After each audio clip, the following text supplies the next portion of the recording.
Hello everyone. आज हम automatic voltage regulator के बारे में जानेंगे। जब भी हमारा कोई जनरेटर रहता है तो वो हमेशा ऑटोमेटिक वोल्टेज रेगुलेटर के साथ में काम करता है। ठीक है, तो ऑटोमेटिक वोल्टेज रेगुलेटर के कुछ कंपोनेंट्स होते हैं, हम पहले उन्हें देख लेते हैं, फिर वन बाय वन उनके बारे में समझेंगे।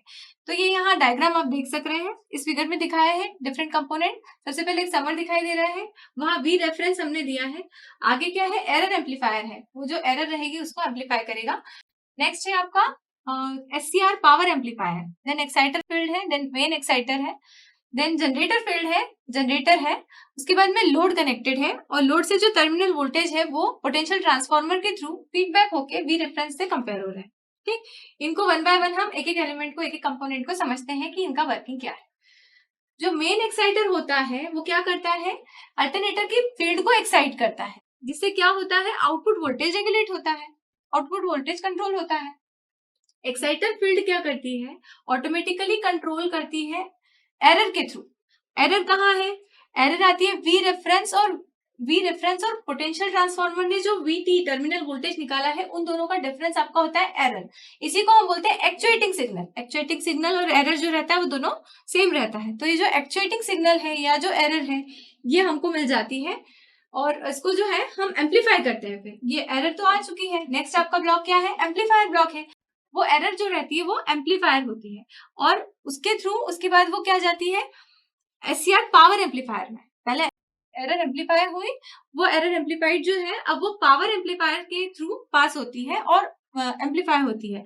ये टाइप 0 टाइप का सिस्टम होता है आपका। टाइप 0 सिस्टम क्या होता है, कंट्रोल सिस्टम की लैंग्वेज में यदि हम बात करते हैं तो टाइप 0 सिस्टम वो होता है जिसके की ओरिजिन पे कोई पोल नहीं हो।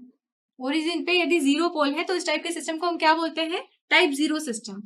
ठीक है, तो उसके लिए टाइप 0 सिस्टम जो रहता है ना, उसके लिए हमेशा कांस्टेंट एरर की आवश्यकता होती है। कांस्टेंट एरर ई होना चाहिए। एक स्पेसिफाइड वोल्टेज है यदि जनरेटर के टर्मिनल्स पे, तो आपको कांस्टेंट एरर मिलना चाहिए। तो यहाँ पे ब्लॉक डायग्राम है, यहाँ पे एक एक करके हम चीजों को समझते हैं। सबसे पहले आपका क्या कनेक्टेड है, पोटेंशियल ट्रांसफार्मर। पोटेंशियल ट्रांसफार्मर क्या कर रहा है, पोटेंशियल ट्रांसफार्मर जो टर्मिनल वोल्टेज है लोड का वो एज अ सैंपल देता है। ठीक, फिर है आपका डिफरेंसिंग डिवाइस। डिफरेंसिंग डिवाइस जो है, तो डिफरेंसिंग डिवाइस जो रहती है वो क्या होता है, समर होता है एक्चुअली। ठीक है, समर क्या करता है, एक्चुएटिंग सिग्नल देता है या एक्चुएटिंग एरर देता है। तो एक्चुएटिंग एरर क्या होती है आपकी, वी रेफरेंस माइनस वीटी आपका होता है एक्चुएटिंग एरर या एक्चुएटिंग सिग्नल। ये एरर सिग्नल क्या करती है, करेक्टिव एक्शन लेती है, इनिशिएट कर देती है करेक्टिव एक्शन लेने के लिए अल्टरनेटर एक्साइटर को एडजस्ट करके। ठीक है, अल्टरनेटर एक्साइटेशन को एडजस्ट करके ये क्या करती है, करेक्टिव एक्शन लेना स्टार्ट कर देती है। ठीक है, नेक्स्ट आपका है एरर एम्पलीफायर। एरर एम्पलीफायर क्या करता है, ये डीमॉड्यूलेट करता है और एम्पलीफाई करता है एरर सिग्नल को। ठीक है, एरर सिग्नल जो आपको मिला है उसको डीमॉड्यूलेट करेगा और उसको एम्पलीफाई करेगा। और इसका गेन क्या होता है, उसका गेन है KA, जो कि हम आगे यूज करेंगे। जब हम ब्लॉक डायग्राम बनाएंगे तब हम लिखेंगे उसमें KA। अभी समझ लेते हैं कि उसका गेन है KA। नेक्स्ट आपके पास में जो कंपोनेंट आ रहा है, जो एलिमेंट आ रहा है वो क्या है, SCR power amplifier and exciter field. ठीक है, SCR power amplifier and exciter field ये क्या करता है, ये पावर एम्पलीफिकेशन करता है सिग्नल का। पावर एम्पलीफिकेशन करके क्या करता है, एक्साइटर फील्ड को देता है।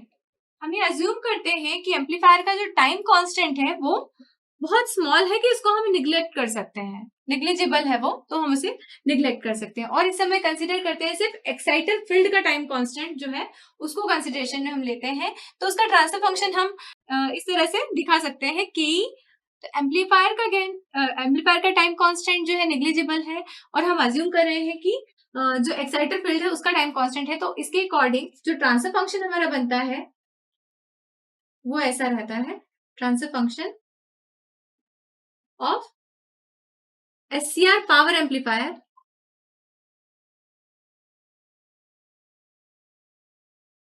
एंड एक्साइटर फील्ड जो आपको दिखाई देता है वो क्या है, this will be equal to KE divided by 1 plus TEF into S।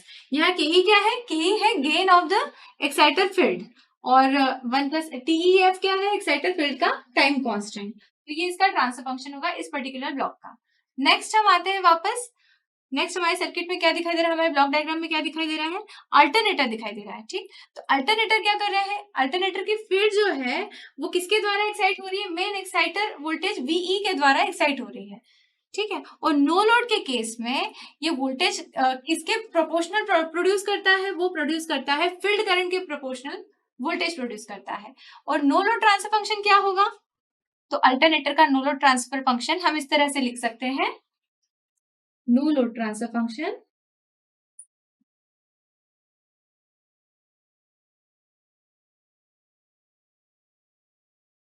Of alternator, this will be equal to kg divided by 1 plus TGF into S.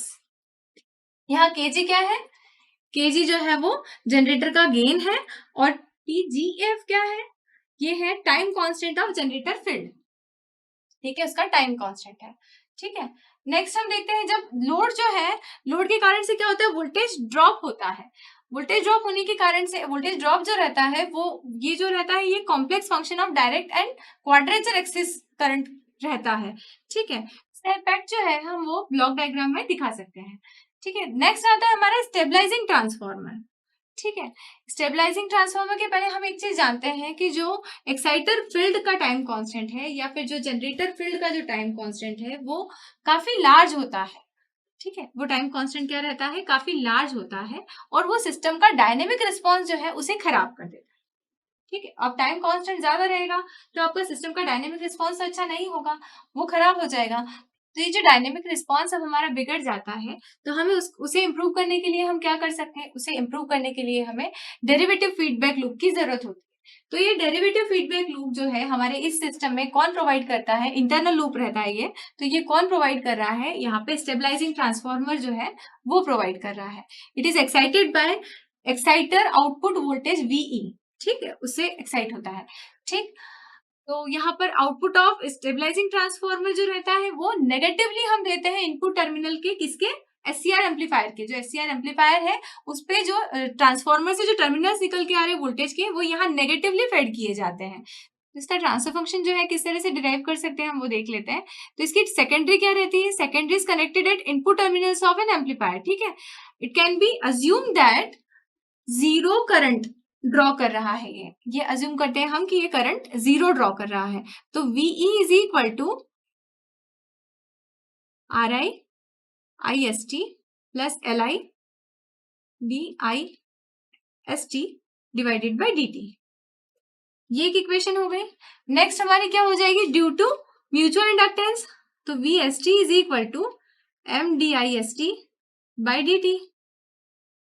इन दोनों इक्वेशंस का यदि हम लाप्लास ट्रांसफॉर्म लेते हैं और इक्वेशन 2 डिवाइडेड बाय इक्वेशन 1 हम करते हैं, इक्वेशन 2 डिवाइडेड बाय इक्वेशन 1, तो हमें क्या मिलेगा, इसका लाप्लास ट्रांसफॉर्म लेंगे तो क्या होगा, जब भी किसी डेरिवेटिव का लाप्लास ट्रांसफॉर्म लेते हैं तो डिफरेंशिएशन का लाप्लास ट्रांसफॉर्म में एस का मल्टीप्लाई हो जाता है। ठीक है, मतलब ये फ्रीक्वेंसी डोमेन में आएगा तो इसमें एस का मल्टीप्लाई हो जाएगा।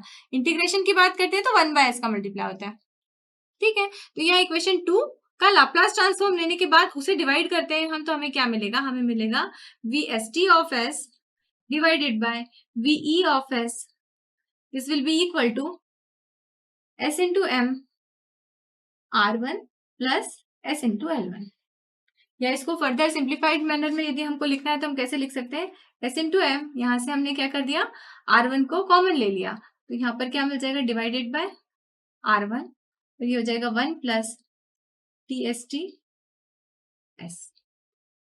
ठीक, ये आपका आ जाता है। और या फिर इसको हम क्या लिख सकते हैं, और हम इसको लिख सकते हैं K की फॉर्म में, S into KST 1 plus TST into S, इस तरह से हम इसको डिराइव कर सकते हैं। तो ये क्या दिखा रहा है, TST क्या दिखा रहा है, time constant of stabilising transformer दिखा रहा है। ठीक है, तो इस तरह से इसका डेरिवेशन हम कर सकते हैं। अब ये जो चीजें सबके ट्रांसफर फंक्शन हमने निकाल लिए हैं, हमारे पास में ब्लॉक डायग्राम भी है, उसको हमने वर्किंग समझते हुए ही ये ट्रांसफर फंक्शन निकाले हैं। तो अब क्या करेंगे हम इसको अब ब्लॉक डायग्राम बनाएंगे, वो कंट्रोल सिस्टम ब्लॉक डायग्राम बनाएंगे। वो किस तरह से कंट्रोल सिस्टम में हम रिप्रेजेंट कर सकते हैं, कंट्रोल सिस्टम की फॉर्म में हम वो डिराइव करते हैं। इसका कंट्रोल सिस्टम ब्लॉक डायग्राम यदि हम बनाते हैं तो सबसे पहले हमारे पास में क्या आता है, एक समर आता है, समिंग पॉइंट रहता है, वहां क्या हम देते हैं, वी रेफरेंस देते हैं। ठीक है, वी रेफरेंस ऑफ एस बोल देते हैं क्योंकि लाप्लास ट्रांसफॉर्म, यहाँ हम, ये पॉजिटिव है। ठीक है, नेक्स्ट हम देखते हैं इसके आगे क्या जाता है। इसके आगे आती है यहाँ पे हमारी एरर, या क्या होता है एक्चुएटिंग सिग्नल। एक्चुएटिंग सिग्नल का यदि एरर सिग्नल का हम लाप्लास ट्रांसफॉर्म लेंगे तो क्या होगा, ई ऑफ एस होगा। ठीक है, ये गया आपका एरर एम्पलीफायर में, जिसका कि गेन क्या है, के ए है, हमने डिस्कस किया था अभी थोड़ी देर पहले। ठीक, इसका आउटकम जो हमें मिल रहा है वी वन ऑफ एस हमको मिल रहा है। ये कहाँ जा रहा है, ये अनदर समर में जा रहा है। ठीक,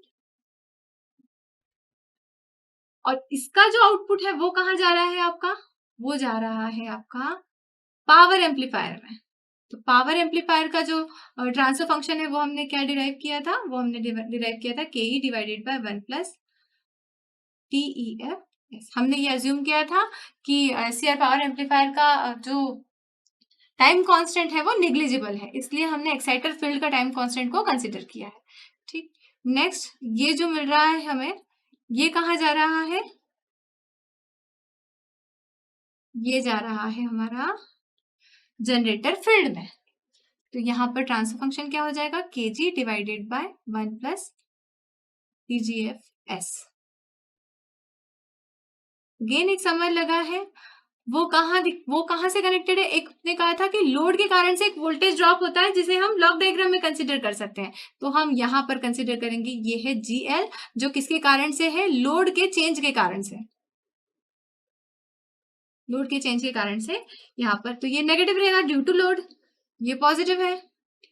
यहां से आपको जो आउटपुट मिल रहा है वो क्या मिल रहा है, टर्मिनल वोल्टेज मिल रहा है। तो ये आपका है वीटी। अब वीटी क्या हो रहा था, यदि हम डायग्राम देखते हैं, रिकॉल करते हैं थोड़ा, हम पीछे जाके डायग्राम देखते हैं, तो हमारे डायग्राम में हमें क्या दिखाई दे रहा है, हमें दिखाई दे रहा है कि जो वीटी है वो क्या है, पोटेंशियल ट्रांसफॉर्मर वीटी लेके कहाँ दे रहा है, रेफरेंस के पास दे रहा है समर में, ताकि वो कंपेयर होके और एक्चुएटिंग सिग्नल को जनरेट करें। तो यहाँ से पोटेंशियल ट्रांसफॉर्मर के थ्रू आपको एरर एम्पलीफायर के लिए इनपुट जो है वो एक्चुएटिंग सिग्नल प्रोड्यूस होगा।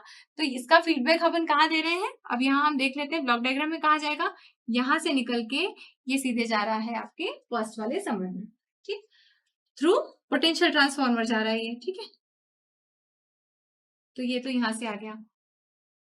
नेक्स्ट हम देखते हैं, नेक्स्ट हमें क्या दिखाई दे रहा है, यहाँ से वीई जो है, वीई ऑफ एस जो है वो भी यहाँ से निकलता है और स्टेबलाइजिंग ट्रांसफॉर्मर से के थ्रू पास होता है। स्टेबलाइजिंग ट्रांसफॉर्मर क्या कर रहा है, स्टेबलाइजिंग ट्रांसफॉर्मर वी का सैंपल ले रहा है और वो क्या कर रहा है, उसे दे रहा है किसमें, फीडबैक कर रहा है, उसे नेगेटिव फीडबैक दे रहा है उसे एससीआर पावर एम्पलीफायर की तरफ। ठीक है, तो उसे हम किस तरह से करेंगे, यहाँ से हमने निकाला और यहाँ से इसका ट्रांसफर फंक्शन आ जाएगा आपका क्या, एस इंटू के S T divided by 1 plus T S T into S. और हमने क्या कहा था कि रेट फीडबैक चाहिए, डेरिवेटिव फीडबैक चाहिए, इसीलिए हमने यहाँ क्या किया, एस का मल्टीप्लाई किया। अदरवाइज ट्रांसफर फंक्शन तो हमारा सिर्फ के एस टी था, के S T divided by 1 plus T S T into S था, लेकिन हमने क्या कहा, हमें डेरिवेटिव फीडबैक देना है। तो ये यहाँ से उठा के डेरिवेटिव फीडबैक नेगेटिवली हम यहाँ पर इंसर्ट करें, तो ये यहाँ से कंपेयर होता है और यहाँ पर V2 जनरेट करता है, V2 ऑफ S, और यहाँ से ये आगे जाता है। ठीक, तो इस तरह से हमारा, तो यहाँ पर हमको क्या मिलता है, यहाँ पर हमने कहा लोड चेंज हो रहा है, लोड के कारण से वोल्टेज ड्रॉप हो रहा है, वोल्टेज ड्रॉप हो रहा है इसका मतलब चेंज इन वोल्टेज हो रहा है, change in voltage due to load या लोड चेंज। ठीक है, तो ये आपका कंप्लीट ब्लॉक डायग्राम हो गया काय का, ऑटोमेटिक वोल्टेज रेगुलेटर का। ठीक, इस तरह से इसको रिप्रेजेंट हम कर सकते हैं।